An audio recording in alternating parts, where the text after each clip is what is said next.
Compliance, the final frontier. Tom Fox is the voyager of trekking through compliance. His mission? To explore the original series and seek out and share what it can teach you about compliance. Here's your host, Tom Fox.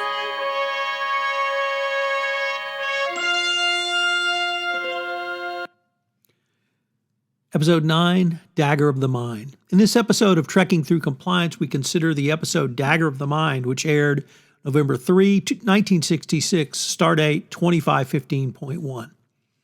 As the Enterprise makes a routine visit to the Tantalus penal colony, transporter technician Berkeley tries to beam supplies down, only to discover that he is prevented from doing so by a security force field. After the colony drops the shield, the colony beams a box of research material up to the Enterprise. However, the box actually contains Simon Van Gelder, former assistant to the penal colony director Tristan Adams. Van Gelder karate chops the transporter technician, then makes his way to the bridge of the Enterprise, and with a phaser he has taken from a security card, he demands asylum. But Kirk and Spock overpower him. Bones suspects something amiss and wishes to keep Van Gelder on board for examination. Kirk and Dr. Helen Noel, an acquaintance from a Christmas party of past years, hence the name, beam down to investigate. After Kirk and Dr. Noel beam down, Van Gelder tells Spock about Adams' use of a neuron neutralizer to empty the minds of his inmates. He warns that Kirk is in danger and consents to have Spock mind meld with him to discover the truth. Kirk and Dr. Noel observe the neuron neutralizer being applied to patients by Adams' assistant Eli and become suspicious. When Kirk and Dr. Noel secretly examine the neuron neutralizer by having Dr. Noel use it on Kirk at minimum intensity, she suggests that they renew their Christmas party encounter. Adams wrenches control from her and turns the neutralizer to high intensity and forces Kirk to drop his phaser and communicator. Kirk and Dr. Noel are then taken prisoner. Dr. Noel escapes through a ventilation duct, and her escape is reported by Lethay, a cured patient. Kirk is saved from having his mind seriously harmed during a second neuron neutralizer session when Dr. Noel turns off the power to the Tantalus colony, including the energy shield. Dr. Noel is waylaid in the shield room but pushes her attacker into a high-voltage transformer. Kirk then knocks out Dr. Adams and his assistant and goes in search of Dr. Noel. Spock, noticing that the shield is off, beams down and restores power to the colony. Adams, still unconscious in the treatment room, is subjected to the neuron neutralizer and is killed of loneliness when the machine empties his mind despite having it been at low intensity. Van Gelder is left behind to destroy the treatment room and reconstruct the colony. Fun fact from this episode, it was the first episode to have the appearance of the Vulcan mind meld. So what are the compliance takeaways from this episode? Well, continuing our sort of Me Too type takeaways, the clear import from this episode is be very careful at Christmas parties. Dr. Noel clearly remembered Captain Kirk from a Christmas party, even if he didn't. So that indicates, one, they probably did something that was memorable to her, and two, he may have had too much to drink. Never good for a business leader to do this. Second, do you test your new protocols? The neuron neutralizer worked at low levels and was apparently successful.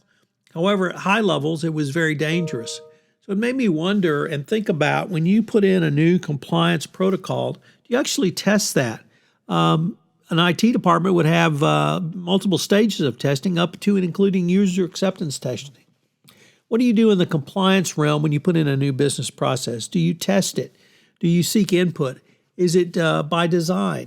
Do you utilize the techniques of design thinking to help get the input from your customer base, i.e. your employees, when you put in a new protocol? All of those things are typically antithetical to a legal-based compliance program, which is simply putting in new and more and greater rules. But if you think about compliance as a business process and think about utilizing it to make your business run more efficiently, why wouldn't you test your new protocols? So I think that's a pretty good lesson for the compliance practitioner to consider. And finally, as a leader, if you're a CCO, how do you treat your not only those who work for you, but your direct report? Here, the direct report of the Tantalus Colony director, who was Dr. Adams, was Dr. Van Gelder. Yet he was the one who escaped. And watching this episode really demonstrated the terror that Dr. Van Gelder felt. It's something that I think should be considered. It reminded me of a recent article in ESPN about the Los Angeles Lakers and their complete, total, and utter dysfunction. And unfortunately, it surrounded Magic Johnson. The Lakers staff that was interviewed said there are two Irvin Johnsons. One is the all business Irvin Johnson, and not only all business, but terror in the office place, literally scaring people into having panic attacks with his criticism, warranted or not. And second of all, Magic Johnson, the Magic that we all know and love, and indeed everybody loves. So if you have dual personalities, and you treat people so badly that they actually have panic attacks and quit the job because of such poor treatment, it really speaks to a very significant leadership problem. And the same is true for a CEO, CFO, or other business leader. If you have significant turnover at the top levels, that's a pretty good sign that you are a difficult, if not worse, boss to work for. And it may be something that you need to work on.